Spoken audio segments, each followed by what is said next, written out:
كبور، نوض تحزم، راه العيد قرب والناس بدات كتهبط الحواله من الكاميونات. نوض نمشيو للرحبه نعزلوا لينا شي خروف يكون عنده القرون والهمه. الرحبه الزاهيه، هاد العام اللي بغى يمشي لرحبه الغنم خاصو يدي معاه الوالي ولا القائد ويكونوا تابعين اصحاب التراكس والقوات المساعده. واش غنمشيو نحتلوا السوق ولا غنشريو حوليه الراجل؟ مالك مكبير الشأن، داخل عليا بحال الا غادي تخطب لولدك بنت وزير الفلاحه. واش شاري حولي ولا باغي تشري الاسهم ديال الجرز؟ راه الكسواب والشنواق هاد العام وراو لينا الشأن. دابا الا دخلت انا بجلابيتي المغبره وهاد الطاقيه كيشوف فيها الشنواق بحال جاي نطلب منه الصداقه.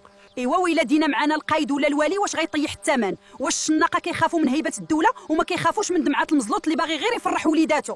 هي الزاهيه تما فين كاين السيرفيس. الشنواق غير كيبان ليه المسؤول لابس الكوستيم وراها المخازنيه كيترعد ويهبط ليه السكر ويقلب الهضره، يولي الحولي ديال السردين اللي كان بمليون. هذا سعاده البشر غير ب 1500 درهم. تيسير الوقت والبلاد زينه والخير موجود. القانون والاثمنه المناسبه في هذه البلاد ولات كتخاف من الكاسكيطه وما كتحترمش جلابه الدرويش. والله حتى عندك الحق، الدرويش ولا كيخاف يدخل للرحبه ويلقى راسو لا بابا لا نعيلو. خاص المسؤولين يعرفوا باللي كرامه المواطن بدات كتضيع في الرحبه.